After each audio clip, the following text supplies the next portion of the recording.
Hello students, आज हम लोग बात करेंगे एक और लॉजिकल इंस्ट्रक्शन की, दैट इज कॉल्ड ORAM। तो देखिए ये इंस्ट्रक्शन क्या करता है। जैसे हम लोग प्रीवियस इंस्ट्रक्शन की तरह आपको सारी चीज़ें, सारे स्पेसिफिकेशन बताते हैं किसी भी इंस्ट्रक्शन के बारे में। तो सबसे पहले तो बात आती है इंस्ट्रक्शन को कौन सी है, ORAM। इसका निमोनिक क्या होता है, इसको हम कैसे लिखते हैं। इसको सिंपली हम ORA लिखते हैं और यहाँ पे हम मेमोरी एड्रेस दे देते हैं। ठीक है। अब इसमें ऑपरेशन क्या होता है, इसमें एक्यूमुलेटर में जो कंटेंट है उसकी ऑरिंग होती है किससे, मेमोरी में जो कंटेंट है उसके साथ, और जो रिजल्ट है वो वापस एक्यूमुलेटर में स्टोर कर दिया जाता है। ये सिंगल बाइट इंस्ट्रक्शन है। मशीन साइकिल इसमें दो यूज होती हैं, एक है आपकी ऑपकोड फेच और दूसरी है memory read machine cycle. Algorithm इसका क्या है कि एक्यूमुलेटर के कंटेंट की ऑरिंग होती है मेमोरी के साथ में और रिजल्ट स्टोर होता है एक्यूमुलेटर में। या अगर आप HL पेयर यूज कर रहे हैं तो आप ऐसे भी लिख सकते हैं कि एक्यूमुलेटर की ऑरिंग होती है, HL पेयर जिस एड्रेस को बता रहा है उस एड्रेस पे जो कंटेंट स्टोर है उससे, और रिजल्ट स्टोर होता है एक्यूमुलेटर में। जहाँ तक फ्लैग्स की बात है तो देखिए इसमें साइन फ्लैग, जेड फ्लैग और पैरिटी फ्लैग, ये तीनों मॉडिफाई होते हैं। ठीक है, to reflect the result of operation. Auxiliary carry flag जो है जीरो रहता है और कैरी फ्लैग भी इसमें जीरो रहता है। एड्रेसिंग मोड, चूंकि हम इसमें मेमोरी यूज कर रहे हैं तो इसका मतलब क्या हुआ कि हम इसमें indirect addressing indirect addressing mode use करते हैं। ठीक। टी स्टेट इसमें तो ऑपकोड फेच की चार टी स्टेट हो गए और मेमोरी रीड के तीन, तो चार और तीन सात, सात टी स्टेट यूज होते हैं इसमें ORAM इंस्ट्रक्शन में। अब देखिए इस इंस्ट्रक्शन के डिस्क्रिप्शन की अगर हम लोग बात करें तो ये क्या करता है, ये इंस्ट्रक्शन लॉजिकली और कंटेंट्स ऑफ मेमोरी, ये क्या करता है, ये लॉजिकली ऑरिंग करता है, और contents of memory with accumulator,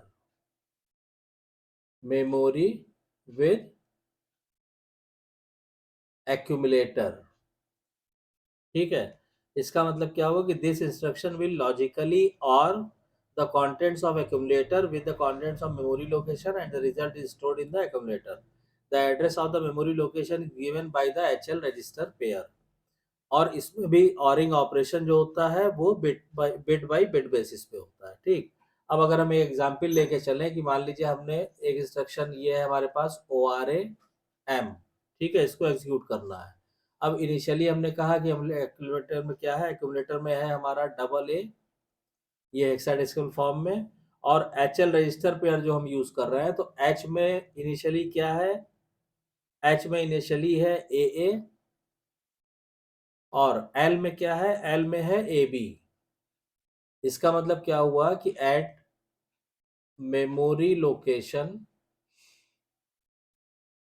AAAB data क्या स्टोर है, डाटा हमने मान लिया कि 55H स्टोर्ड है, and the instruction ORAM is executed. इस ये इनिशियल कंडीशन है, और इस स्थिति में जो इंस्ट्रक्शन हमारा ORAM है उसको एग्जीक्यूट किया जाता है। तो जब आप एग्जीक्यूट करेंगे इसको तो क्या होगा कि एक्यूमुलेटर में क्या है, पहले आप वो लिखिए। तो एक्यूमुलेटर में है हमारा AA, यानी 1010 और 1010, ये हो गया एक्यूमुलेटर में। ठीक है, या इसको पूरा ही लिख दीजिए आप यहाँ पे, ये आ गया आपका AAH में। ठीक है। उसके बाद HL रजिस्टर पेयर में क्या है, तो यहाँ पे हमने लिखा HL रजिस्टर पेयर में क्या है, 55। तो 55 को जब आप लिखेंगे तो 0101 ये हो गया HL रजिस्टर पेयर में। इनका आपस में क्या होगा, इनकी ऑरिंग होगी। तो जब ऑरिंग होगी तो क्या आएगा हमारा, 0+1 1, 1+0 1, 0+1 1 एंड अगेन 1। फिर यहाँ पे 1 1 1 1, यानी ये सीधा सीधा हो गया FF। ये रिजल्ट आ गया हमारा और ये स्टोर हो जाएगा एक्यूमुलेटर में। क्लियर? This is result.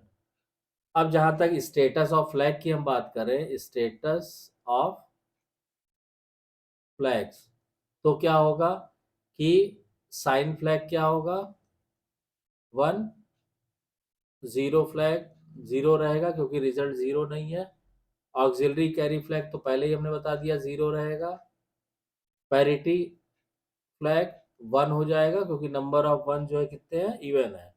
और कैरी फ्लैग 0 रहेगा। तो ये फ्लैग का कंडीशन रहेगा, इंस्ट्रक्शन या स्टेटस रहेगा इंस्ट्रक्शन एग्जीक्यूट होने के बाद। अब इसको अगर हम रजिस्टर्स में दिखाना चाहें कि रजिस्टर में क्या स्थिति रहेगी, तो आप देखिए ये अगर हमने रजिस्टर बना दिया, अब इसमें क्या होगा कि इनिशियली एक्यूमुलेटर में क्या है, ए, तो ये तो हमने लिख दिया ए। एच एल रजिस्टर पेयर में क्या है, तो यहाँ पे एच में ए है और ये ए बी है। ये क्या देगा, ये हमें देगा address of the memory location. ये क्या चीज प्रोवाइड करेगा, एड्रेस ऑफ मेमोरी लोकेशन। ठीक, तो यानी कि अब आपको क्या करना पड़ेगा, आपको यहाँ पे मेमोरी भी बना के दिखाना पड़ेगा। तो मान लीजिए हम यहाँ पे मेमोरी भी बना देते हैं। सपोज कीजिए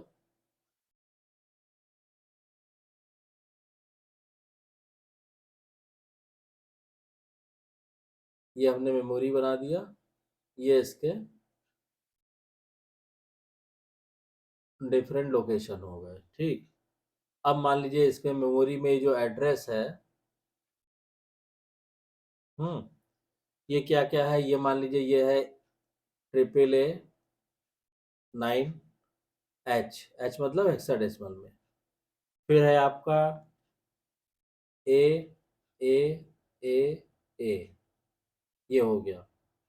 फिर ऐसे ही ए ए ए बी, ये सब अलग अलग मेमोरी एड्रेस हो गए। फिर ऐसे ही आ जाएगा आपका ए ए ए सी। ठीक, तो ये चीज क्या हो गई, ये हो गई मेमोरी। अब इनिशियली मेमोरी लोकेशन हमने क्या कहा था, एचएल में क्या है, डबल ए, और एचएल में है आपका डबल ए बी, यानी ट्रिपल ए बी पे मेमोरी लोकेशन पे 55 स्टोर है। तो ट्रिपल ए बी यानी यहाँ पे क्या स्टोर है, 55। ठीक, अब जब इंस्ट्रक्शन एग्जीक्यूट होगा तो इस डाटा का और एक्यूमुलेटर के डाटा का, इन दोनों का क्या होगा, इन दोनों का होगा ऑरिंग। ठीक है, तो यहाँ पे आपको एक और गेट बनाना पड़ेगा। से सपोज कीजिए हमने एक, चलिए ये हमने एक और गेट बना दिया। एक तो इसमें इनपुट हो गया आपका ये 55,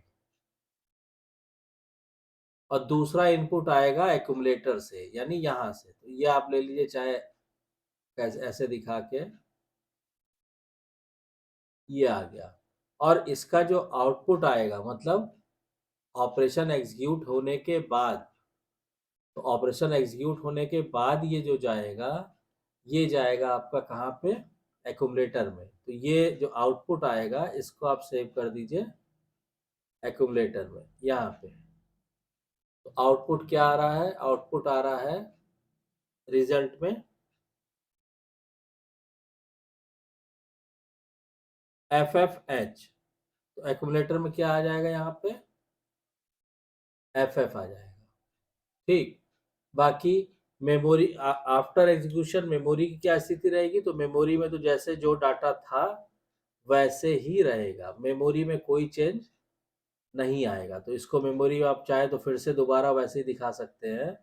ये मान लीजिए मेमोरी लोकेशन हमने अलग अलग दिखा दिया, ये मेमोरी हो गया।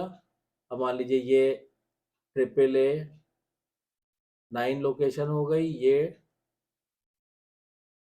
10 हो गया, ये फिर ट्रिपल ए बी हो गया। तो यहाँ पे जैसे 55 था वो 55 ही रहेगा, फाइनल रिजल्ट यहाँ स्टोर हो जाएगा। ठीक, तो इस तरह the contents of accumulator are ORed with contents of memory location. The result is stored in the accumulator, and timing diagram of this instruction will also be discussed once the all the logical instruction will be explained. After that we will take the timing diagram in a group of instruction. तो जब ये सारे instructions खत्म हो जाएंगी logical instruction, जैसे हमने arithmetic instruction में किया था वैसे ही इसमें होगा कि एक बार आपको लॉजिकल इंस्ट्रक्शन सारी बता दें, उसके बाद इनके टाइमिंग डायग्राम भी डिस्कस करेंगे। तो आई होप कि आपको ये क्लियर हो गया होगा। अगर कोई डाउट्स या कन्फ्यूजन है तो प्लीज़ कमेंट लाइन में कमेंट करके पूछिए, और अगर वीडियो कंटेंट पसंद आ रहा है तो वीडियो को शेयर कीजिए, लाइक कीजिए, चैनल को सब्सक्राइब कीजिए और नोटिफिकेशन बेल को ज़रूर ऑन कर दीजिए ताकि नेक्स्ट वीडियो की इन्फॉर्मेशन आपको टाइम से मिल सके। Thank you.